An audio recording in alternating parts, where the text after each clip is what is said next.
What's up, guys, and welcome back to the Hitbox European Championship here on the Pro Dota English channel, brought to you, of course, by Alpha Draft Steel Series and esportsgaming.com. This is game 2 between Alternate Attacks and Aspera, and Alternate currently have a 1-game lead. Mikelorus going to be joined by Kefka. Do you think Aspera's gameplay was wrong? Do you think their draft was wrong? What do you think happened in that game 1? I think they did a very good execution of their draft, but then a small mistake and they lose everything. TA dying on bottom and Luna on top, if you remember, right after the pause. That's where they lost the game, I think. If Luna had survived that and TA still had Aegis, I think that if they win that push they are going for, they could just win the game from that. It was really unfortunate for them. That pause might have put them in a bad mindset as well. They probably weren't too aware of what was happening, and it could have influenced them enough that they lost the game just from that. Just goes to show you could be in such a great position with such great heroes. If your timing is off just by one death, then it might just all be over. This is going to be a much different game, though. Alternate Attacks get their hands on an IO. It's one of the heroes that they are very, very comfortable with, and wasting no time grabbing the Tiny and Aspera. First pick Tusk, not expecting the IO Tiny. You're going to second pick the Wyvern. Okay, I guess, demonstration from Arzeek. Really couldn't do that much in the early stages, but that's inherent to the hero. Is really good versus IO Tiny. Yeah, I mean, the Wyvern is amazing against IO Tiny. You can just put the curse on IO, and if Tiny is close by, the IO will just die in 2-3 hits. It's a really nice way to deal with that combo, but it's still a very strong combo they have, and you have to respect it even if you have a counter already. You have to really think about it. Maybe get an IO Slayer, like a hero that can just go deep on IO and kill him, like Storm or something similar, and because Tiny is so strong if there's continuous mana and HP regen, as well as the extra attack speed and the reduced damage. It's very strong if you can't kill the IO. Bounty Hunter is banned out, so just getting eyes on the IOs stacking in the jungle, trying to disrupt that perhaps with some random AoE skill from Aspera, not really going to be an option any longer. That's a great way to slow down IO Tiny. Have a decent lane against them, one that's not just going to get, all the time bursted down by an avalanche toss. And also keep an eye on the stacks, especially being on the Radiant side for Alternate Attacks. It is a little bit difficult to get down there as the Dire without being spotted by the mid-tier 1, but if you can do that, slow down the Tiny's Blink and or Aghanims, you're going to be really happy as Aspera. But the heroes that can do that, there are few and far between inherently, and we'll see if Aspera actually want to grab any of those heroes right now. Darkseer, Shadowfiend, Clock, and Earthshaker all to get the bans out. Alternate Attacks need an offlaner, and the pool isn't that deep right now. No, I've seen Alternate play a lot of Beastmaster though, so I'm really hoping they will pick it. It's a very nice combo with IO Tiny. You can just draw someone and they can relocate. You can also just scout with your Hawk. I'm really hoping for them to pick up that hero, and I wouldn't be surprised at all if they do it. I think I have seen them play it recently. I could just be confusing them with some other team. It's very possible, but Alternate Attacks, grabbing a Beastmaster, doesn't seem like there's any significant downside to that one just yet. He occasionally will have a rough time in lane, but even with the boar, he can make something out of a tougher lane, and it seems kind of unlikely that Aspera are going to either ban that out or pick it up themselves, simply because it is such an infrequently seen hero. Beastmaster synergy with Tiny is real, and if they can somehow manage to land that up, then getting a kill with that combo, being able to go into the towers then with the Aghanim Scepter. It's Alternate Attacks who suddenly have a more Aspera-ish game plan, or at least Aspera from game 1-ish game plan, but this is going to be on a larger scale. Spirit Breaker is the pick for them. Okay, well that's a decent offlaner as well. Yeah, it could be played as support as well, but with an IO, it's kind of a static. Actually, it's not too static if you have a Spirit Breaker. Usually, IO just camps on in one lane, stacks, then goes for rune and go back. Could rotate if he gets a nice rune, but other than that, he tends to be pretty static. But with a Spirit Breaker, he could actually do some rotations if it's a support or even if it's an offlaner. So they get a lot of variety in the draft already, even though they already only have 3 picks. It's not that frequent that we see such a strength-heavy opening from Alternate Attacks, and when you have all these strength heroes, I have to ask the question, Timbersaw, is that on your radar at all if you're Aspera? No, it's not at all. IO Tiny, especially if let's say Timbersaw is offlane, which he usually is, he's usually the first position hero, and IO Tiny runs safe lane, Timber won't get anything, ever. Like, as soon as he gets a melee range of Tiny, he will get comboed and he's dead. He can't do much at all.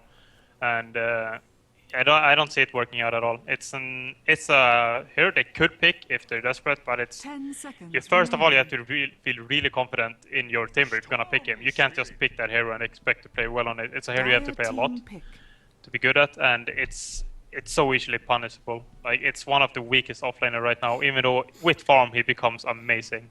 Mm-hmm. A lot worse now that the Storm Spirit is on the field. You'll really struggle to kill him off unless you line up the right burst. Aspera, well, they have a chance here to perform a very similar tactic, or a strategy rather, to the last game, because alternate attacks with the IO Tiny, it's an okay lane. Storm Spirit, though, is going to be probably the safe lane for them. These are all lanes that Aspera can abuse, and well, they don't really have fantastic heroes to abuse that as far as pushing is concerned. It's not too late to go ahead and go for that. Alternate attacks don't have a ton of lane control. Their burst killing with the charge, with the avalanche toss, yeah, that is certainly very real and something Aspera have to worry about. But over the course of a laning stage, alternate attacks won't really be able to poke at Aspera at all, whereas the opposite is not going to be the case. Winter Wyvern will have that burn if they grab like a Skywrath or whatever, or any hero. Disruptor seems really good here. Then they'll be able to just lock down the lane slowly but surely for Aspera. Yeah, Aspera went offensive tri-lane last game, and I wouldn't be surprised if they do something similar as well. I think putting a lot of aggression on an IO Tiny is pretty strong. If Tiny doesn't get his level 3, his combo is kind of weak. At level 2, he barely has mana, and it doesn't do that much damage. And you can just harass them out and really punish the weak laning. Spirit Breaker might be a core instead of support. It could still be both, so they could maybe get a third hero on alternate that is very strong in laning, so they can kind of deal with it. But I would love to see some aggressive plays from Aspera. Well, this pick isn't going to be the most aggressive in lane. DK usually extremely passive there. He could actually kill those towers. I was going to say for Aspera, Wind Ranger up against the IO Tiny combination, and it'll get you a little bit more extra range up against the expected dual lane mid, but Aspera instead going to put the DK there. If you're alternate attacks, you obviously want to keep your options open. You're considering the IO Tiny in the safe lane, you're considering them in mid lane, but up against DK, I don't know if there's much DK can actually do about this. Trading hits is going to be rough up against the bottling IO. Yeah, Dragonite is pretty nice against it though.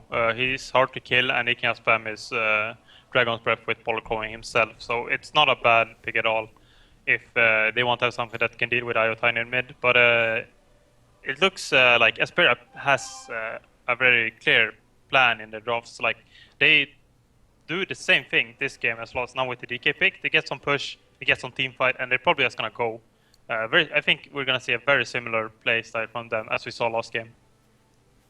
It's going to be maybe a little bit more difficult for them to execute. We already saw them in the last game getting picked off just by kind of awkward positioning, and when there's a Spirit Breaker, Storm Spirit, and Relocate, like, if you're out of position at all, you can rest assured that you're going to get punished. Alternate attacks have a very global, very heavy mobility lineup to actually go ahead and punish Aspera if they get into those types of positions, so they have to be very, very careful. They do need their secondary support, it looks like. I don't know, there aren't really many supports that'll just scream out, and now that the Disruptor has actually been banned out, you need a support that's actually able to fight early on. Skywrath Mage seems kind of mediocre here. Yeah, I wouldn't like the Skywrath here. Alternate can still pick an offlaner, and so they could be, but they could also be like, okay, Aspera needs some support right now, we have Spirit Breaker, he can play offlane, and we pick our support to force Aspera to get an even weaker support. Could be a nice play. There's like a hero like Rubik is still in the pool, even though he doesn't have anything big to steal from either side, I think. Not like this amazing spells. He's still a very strong support, I think. And I wouldn't be too surprised if either team's looking for that hero. Aspera would love to have someone like a jungler, but I don't know if they could get away with that. Oh. Techies, after the Keeper of the Light. Alright, so in the last game I saw of Arzeek playing Techies, he got absolutely nothing done. I don't know how much that's going to matter this game, but Techies is going to be played as that kind of pseudo-roam 4-ish kind of position support. He's mostly just there for the landmines, I think. He just wants to be that demolition crew. I think this is a good pick from them. Last game, it felt like they got a bit outplayed. They made one mistake, and just from that one mistake, they lose the game, which shows a bit that you're might be not at the same level as your opponents. It could also be a fluke, like. But if you make one mistake, one mistake, and you lose the game, you're kind of in a position you're you don't really want to have that happen. You should be able to make some mistakes and still win the game. And Tekis just changes the game completely. Like, it's a different game. It doesn't matter if you make mistakes. Like, suddenly you have a Tekis that gets a double kill because he has random mines and people walk into it. And you get a lot of space that way. Yeah, so I think it's a reasonable pick for Aspera. They also have the sometimes relevant, but always dangerous Techies and Tusk combination. Or Zeke already going to start placing some landmines over in the mid lane. The alternate side, let's just introduce everyone else before we get into it. We don't know who on the Spirit Breaker. It's going to be Dimitri on the Keeper of the Light. Hero is going to be on the Storm Spirit going up towards the north lane. Nisha is on the Io and Exotic Deer. He's going to be playing the Tiny. Nisha already scouted out the mines, so very nice. Orsec on the Tekus, like we said. And then on bottom lane we have No Fear playing the Winter Wyvern, and then Undershock playing the Dragon Knight in mid with Afterlife on the Tusk and the Apathy on the Garo. Gonna be aggressive probably this game again. Actually, it could only be aggression here as well. Well, they'll throw shards, catch the Spirit Breaker. That's actually a wall off, but Rocket Barrage, as nice as it is, needs some sort of stun beforehand. Actually, empowering haste being leveled up. Spirit Breaker a little bit scared. You're not going to alter his build too much, or at least you shouldn't. You just go 1-1-1, you're golden. But yeah, that's a little bit of a dive, not really going to do much of anything. I was going to ask you about the Keeper of the Light, or at least, try to mention it because we kind of glanced over it. It's a incredibly defensive support hero, as if you know that you're going to be pushed, it is the hero that you want. But up against the likes of Tusk and a Dragon Knight, I'm not sure if this Keeper of the Light's going to have a great time unless he's absolutely picture perfect with his positioning. I think it's a comfort pick. They have played this quite a lot before, I think. Saw some stats that they have pretty high win rate with this hero, over 70% at least, and with a few picks as well. And it's pretty nice with Storm Spirit. You can just give him mana and he can just continue being a nuisance in the fights and getting more and more kills. So I think it's a pretty nice pick for them. But with the Tekis in the game, it just changes the game plan completely. Aspera was going for push. They picked the color to counter the push, and now the Tekis comes in, and it's completely different. And I'm not sure how it will look. Well, they know where the mid lane landmines are. You mentioned that Nisha did spot that one. What Alternate don't know about is that there are a whole bunch of landmines in their own jungle. They're not really in a path that the Io is likely to walk by alone, but he's already a very soft hero with super low armor. 2 landmines will just wreck his day, and 3 will definitely kill him every single time. And, well, the Sentry Ward has blocked off one of the pull camps for Nisha. He still will have something to get this Tiny a little bit further ahead, but Aspera, just with that aggressive movement early on, are going to slow down Exotic Deer and Nisha just about as much as they possibly can. Yeah, and a very interesting dual offlane here with Storm and Keeper of the Light. I think Aspera was... I think ATN was actually expecting Aspera to be aggressive. And that's why they put the Storm Spirit here on the offlane. But now it becomes kind of weird. He's playing against a Trilane here, and it's gonna be hard for Storm Spirit to farm. Only 2 lost it so far. Yeah, and really the upside of having the Keeper of the Light here isn't really going to be that present. You could sometimes land an Illuminate, but you won't be able to follow up on that with really anything. Since Storm Spirit's in a dual lane, he won't have level 6 for quite a long time, and even Storm Spirit with infinite mana, though that's really nice eventually, right now it doesn't really do anything. Like, you could spam out Static Remnant. Oh no, what's going to happen then? So it's a really kind of, I even want to say bad lane up against what Aspera have right now. Like, I don't really see them pressuring the Gyrocopter at all. And even though Aspera don't really have a ton of kill potential in this top lane, they don't have much to worry about. Yeah, I wouldn't be surprised if ATN makes some kind of rotation. I don't think they want to stay like this. Actually, the lane is going to push in quite heavily, so they could feel confident, but they might lose a hero here. With Gyrocopter coming in with Rocket Burst, that's also a lot of damage to Storm Spirit. Oh, the Arctic Burn's going to hit Hero so many times, and Wyvern will draw the first kill because of that. Yeah, now if they weren't going to think about rotating, now they just definitely have to, right? Like, that's pretty much what you would expect from this lane. Aspera don't really have a powerhouse lane. Oh. No, I'm not sure about this, Supreme.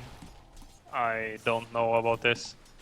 It feels very greedy to just try and get something from this top lane. Storm Spirit between levels 1 and 6 is going to be so weak up against this Rocket Barrage. He's going to have to play very far away. I guess we could look at the bottom lane now. Tusk is going to go toe-to-toe with the Spirit Breaker in a pretty even lane. I don't expect either of these two heroes to really get any kills, although Spirit Breaker is taking a lot of damage, and he's kind of running low on tangos. Afterlife doesn't have a ton of mana, but the Orb of Venom is actually doing a lot of work onto this SB, and now he's going to have to look for the 17% with the Sigil overhead. It's going to be a little bit rough. This Sigil might just win Afterlife this lane, although now the Shards He still doesn't have enough mana to actually go for this, but man, he messed up the Spirit Breaker. Yeah, he should have just waited for the Sigil to end. Actually, yeah, Supreme is not gonna TP top this time. I think it's still on cooldown as well, but he is 0-2 already on Storm Spirit, which is like their core hero. Like, he's the one that has to control the team fights, and then the IO Tiny comes in and really destroys everyone. And I think it should head jungle, or bottom is fine as well. Or anywhere but top, really. Like, shuffle out the mid lane Tiny IO. Anything's better for Supreme. They're going to charge on Afterlife down towards bottom. They need a bash if they're going to get this kill. But the Sigil, again, is going to save his ass. And it's 0-2 in favor of Aspera. Now the top lane completely devoid of heroes from alternate. We thought it was going to be a Spirit Breaker on the off lane. Yeah, he wouldn't have had the best of times, but at least he'll be able to survive that onslaught from Aspera. Now the Storm Spirit and Spirit Breaker are just, like, awkwardly down here together. The Keeper of the Light doesn't really know where to go. And, well, Aspera will have all the time in the world to get this level 6. Oh no, the tech is... Kaboom. Not quite kaboom. Oh, landmine kaboom. There it is. Charge into Afterlife, but Spirit Breaker is going to need to roll lucky if he's going to get this kill. There's one lucky roll. Needs another. Oh, I trust nope. it. 17. 17? No. He has to practice. Yeah, that's not good enough. But Supreme 03, he's the captain of ATN. This is not only him playing, like, he's not playing bad, like, this can happen. But, like, this is frustrating for him. And as a captain, that can be even worse. If he's the shot caller in game, he was the drafter, he might not be the shot caller. But if he's starting to feel uncomfortable or, like, feel like he's tilting or something, that could be really bad for them as a team. On the mid lane, Nisha, he's going to get Dragon Tail tethered to the south a little bit away, but still Wyvern is there, and the Breathe Fire is going to get one kill. Now into Exotic Deer, he's going to toss the DK slightly away, but here comes the body blocks and the snowball. Well played by No Fear, and Exotic Deer is eventually going to die. Another Dragon Tail, who's going to get it? It's going to be the Dragon Knight with one final stab. That's 2 kills for the mid lane of Aspera, the lane that was probably going the best for alternate with Tiny getting so much farm. Now DK is that much closer to level 6, and man, Aspera making some pretty aggressive rotations from the Winter Wyvern of all heroes. A hero that you don't really expect to be roaming around and getting kills off of is suddenly 2-0-2 in level 4. And I think this Afterlife on the Tusk is playing amazing here. Like, he dominated Spirit Breaker one-on-one. Now Spirit Breaker caught up a bit in 4, but he was doing really well for himself. And then, like, perfect coordination with the attackers to get the kill on Storm. And that kill on Storm was so huge. Storm was feeling pretty bad with 2 deaths already, but he was like, okay, now I'm safe at least. Here I will get my farm. And then the attackers come rotating in and he dies. And he might die again here. This combo is so strong. He has to play very defensive. Even with no suicide. You just roll in with a small stun from the snowball, you set up a landmine, and you get the shards out, and the Storm Spirit isn't exactly healthy at this stage, so yeah, sitting at half HP, only 300, 400 HP to grind through is not that hard for the Tusk Techies combination, even without the suicide. Looks like it's going to be Afterlife actually to leave that lane. They're going to try to get Arzeek a little bit of extra experience, and I can't say I don't mind this decision. Arzeek, just as a Techies player, really wants to get that level 6, and when you max out landmines, you become an actually really relevant split pusher, and that's something that alternate can eventually punish with their IO, with their Storm Spirit, with their Spirit Breaker, but their towers will take a lot of damage in the meantime. Yeah, and this ward from Aspera blocking the bush ward that blocks the full camp as well as the big camper is actually huge right now. Storm Spirit is rotating into jungle to farm those 2 camps, and he can't, so he has nowhere to go right there. That's so frustrating for the for Supreme here. DK and Afterlife with the ultimate up on the dragon. They're not going to find anyone just yet, but they do grab the Dragon Knight and Snowball in towards Nisha with the Snowball. Breathe Fire onto 2. That's 1 down already. Charge going to come in. And Afterlife Thunder Shock dropping kind of low, but the Embrace there from No Fear. They'll keep him alive for a little while longer. Splinter Blast onto 3 heroes. Is going to get 1 kill. Afterlife grabs level 6, punches up Supreme, and they get the kill with the shards as well. DK still at full HP. With another Breathe Fire, they should be able to claim the Spirit Breaker's life. He's going to charge in a little bit, but will die to the poison. And Gyrocopter. Exotic Deer will dodge a secondary missile, but the Apathy wants this kill, and damn if he's not going to get it. That's 5 kills for Aspera in exchange for nothing. 1-10. Where was this Aspera last game, man? Yeah, this is what a train wreck. Aspera are just dominating completely. That was insane plays by them. The Tusk is playing so good this game.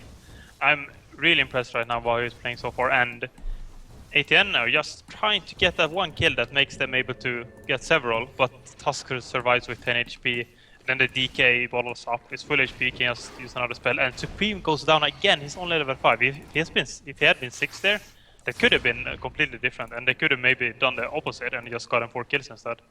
Or at least he doesn't die there. He uses Ball Lightning, uses the rest of his mana to get the hell out, and he's mostly going to live from there on out. But also the rotation there from the Gyrocopter, a hero that definitely can make those rotations, as we saw in TI, but is more often than not just content to sit back and farm, is going to arrive, get a kill, and yeah, he gets banged up a little bit, but he doesn't actually go down. The only downside I see there from Aspera, and it's like a marginal downside if any, is the fact that DK wasn't able to use his ultimate to push. And that's like, you know, whatever. He'll have another one in 10 seconds. The push is going to happen eventually, especially with such a kill lead. And it's not even as if Alternate are getting like the CS lead in the meantime. Sometimes we see this where a team has all the kills and the other team has all the CS, and it's kind of even. This is just all Aspera across the board.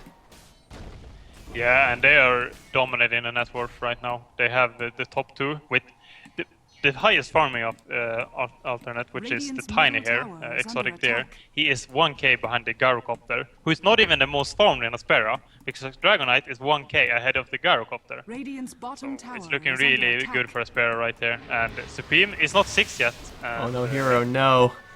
He's just dead here. Like, even if it was just No Fear, I'm pretty sure this Winter Wyvern would have been able to take the kill. Instead, Tusk swoops in, steals it, and now they see the Spirit Breaker. He doesn't have a charge. He's going to get stunned up by the tail and the snowball. There's a landmine when he's going to drop, and he will drop right into it. Undershock's going to grab that one, and look at this. Double damage on DK.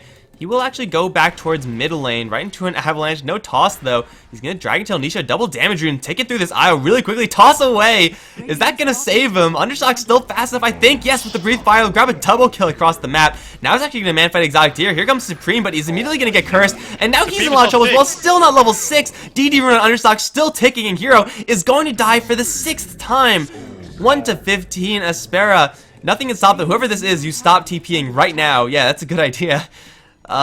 Is there anything that Alternate can actually do about this? Because they have 4 heroes on the bottom of the net worth chart. Tiny, barely higher than the Winter Wyvern. This is looking bad, man. Like, almost GG out and just reset for the next game bad. Yeah, the position 2 of Alternate attacks is almost the absolute bottom in net worth right now. He's slightly above Wisp, but he is having so much trouble right there. That death on top and then TPing top and dying again. Like, everything from that point is just so hard to make a comeback. You have to head jungle, but you can't go jungle at level 1 or level 2. You have to get level 5 at least before you can jungle reliably. Even level 7 is ideal for you.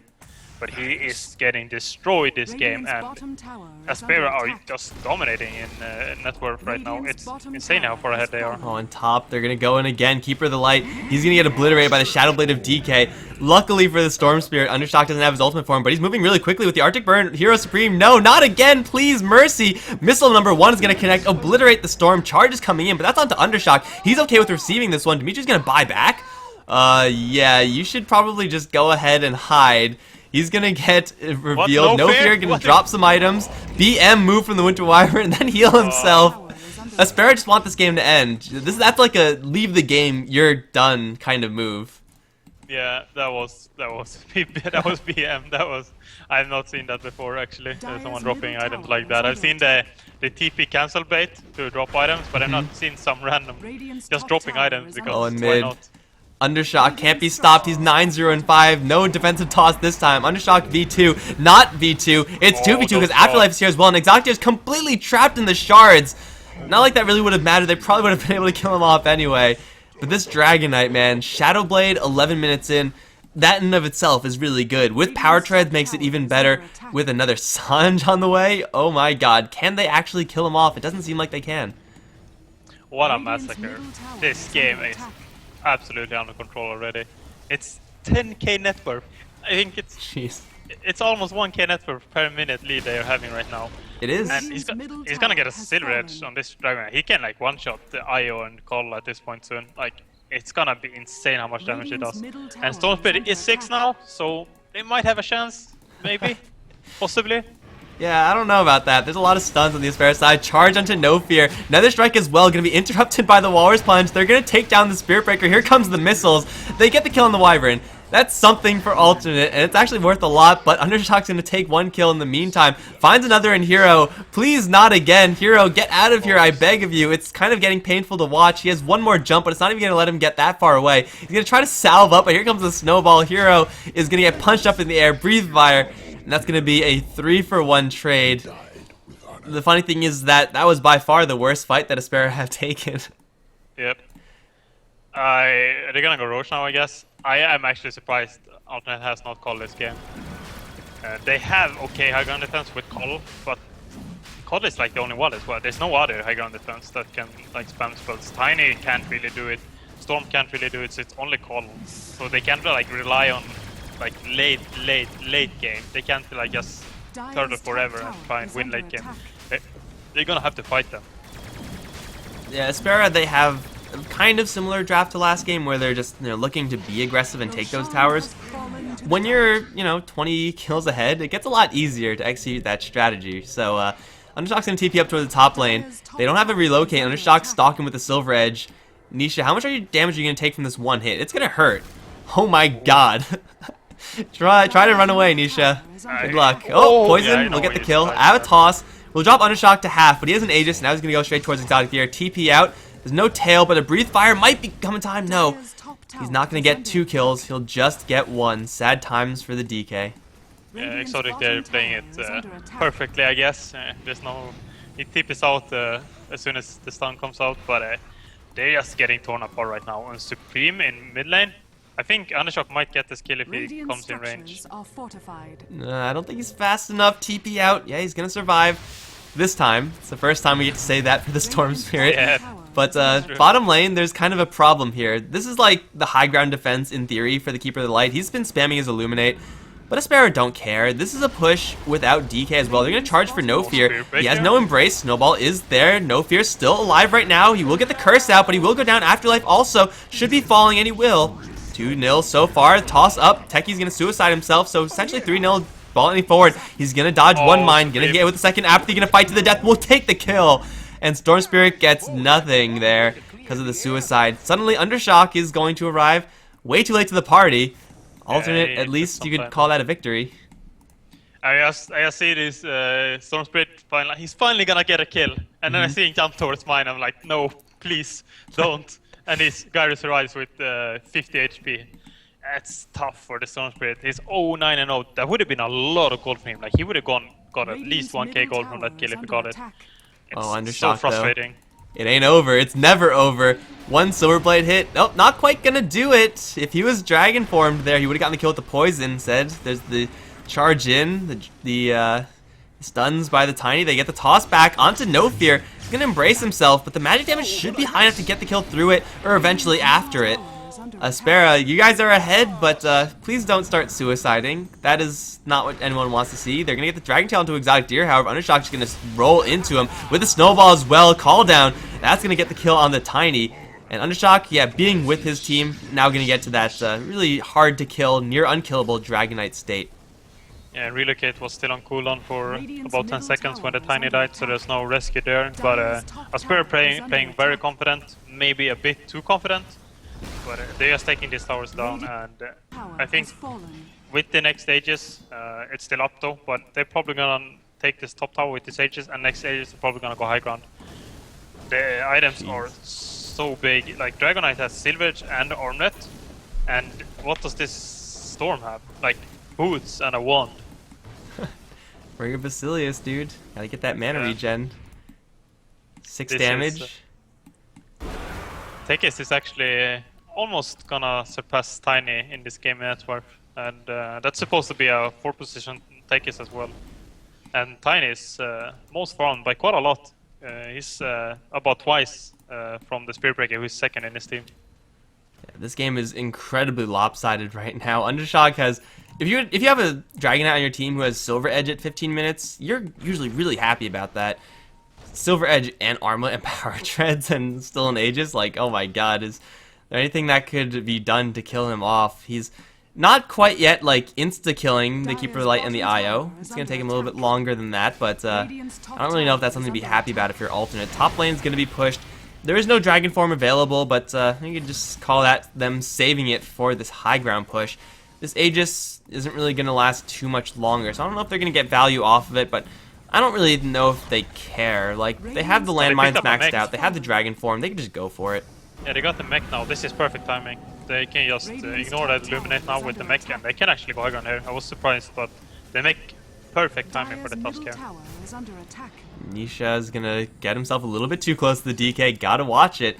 This DK has a lot of extra damage now that he has his armlet. They're just gonna keep dodging those Illuminates. It's very easy to read coming. You're not gonna fire them anywhere but straight down the lane, although that one was a little bit messy there from Aspera. They're going to take melee axes unless something is done here from alternate. Something drastic. Hero is dropped down to below half with pretty much no skills used from the Aspera side, or no commitment used rather. And melee axes are now down, ball ending into the back end. He takes down RZ. Hero finally gets a kill. Now they're onto Undershock, so does the Aegis though, and they get the curse onto Nisha. That's going to drop him immediately. Here comes a snowball. I don't know who it's going towards, but it's going to crush the Keeper of the Light in the process. It's going straight for Exotic Tier. They'll take him down and the Spirit Breaker shortly after. Triple buyback from alternate, but I don't know if that's going to do anything because the Dragonite is literally fountain farming, gets tossed back into the fountain, will finally go down, giving Tiny 1,400 gold. But Raxes have been taken. Someone just has to tap the range Rax once for that one to be claimed. And, well, alternate, they're forced to buy back. And when you're so far behind, you need to use your gold for items. You cannot afford to use it to buy back. Yeah, that was costly defense, but they got the Dragonite, so Tiny will actually have his items very soon. That was the consolation prize for those buybacks, but that was definitely a good play from Aspera overall. Did they his time out there? Or did he die 2 times? No, it timed out. It was a really narrow timing, so... Okay, so he just got a bit unlucky, I guess, as well then. But Dragonite is doing so much work in this fight. He is so farmed, and I think he has something on the Courier as well. Yeah, he has a Reaver. He's gonna be unkillable in this fight. Afterlife gonna get jumped by Hero, but turn around for the Walrus Punch, and he has backup here. The Relocate is gonna get walled off by the shards, and with the Remote Mine, they'll kill off the Storm Spirit. That Relocate didn't really do a ton, and the Apathy, you know, can reconsider going for that one, but that was supposed to be a snipe on a, you know, pretty soft Hero from Aspera, all things considered, but you can see how well that actually worked out. Yeah, and I wonder how Aspera will play this. Will they just go immediately? I don't think they have to wait really. The buybacks are down. If someone, I think it was Storm and Spirit Breaker who didn't buy back, and I think the rest did. I can actually just check that. No, but, it's just the Storm IO. Yeah, no, Storm everyone bought back. Oh, everyone did. No, no, Storm has, but he doesn't. He can't afford. That's it. But like, if they kill any other hero, they can't come back, and they will have a very long respawn timer. So any death right now will probably be game winning. So Undershock just has to get to the fountain, and Alton has to toss him in, and that's how they kill off the DK, and then do that 4 other times to kill off everyone else. Storm Spirit's gonna jump right in. Dragon Tail's gonna meet him. He's glimmered, so he's taking a lot less damage, but now he's cursed as well. They drop the Spirit Breaker and the Storm Spirit instantaneously. Exotic Deer, he's on the run, not going too fast, and he will get dropped. Dimitri gonna charge a pretty nice Illuminate onto 4 heroes, but yeah, I don't know if there's an escape route here. He's gonna get the Blinding Light back, and that's gonna be a good game. Triple kill for Apathy, double kill for Undershock, and a disgusting stomp for Aspera. Yeah, maybe 838 stats are better than 120 at least, so they fought for that at least. But Storm, with every one jump, he jumps in, he zips in, and it's like, it's so slow that it's so easy for them to stun him afterwards. Like, it's so slow at this point in time. Like, it's, he got destroyed this game. 11 deaths on the Storm Spirit after 21 minutes only. That's very rare. Can't help but feel that if Alternate went with the lanes that we were describing earlier, you know, just blindly going into it. They definitely had some, like, mind game things going on with their lanes. That's why we saw the Keeper Storm Spirit dual lane trying to punish that Tusk. You know, who knows? That might have gone a little bit better. Might have gone just the same. But Aspera are going to tie up the series in a very convincing fashion.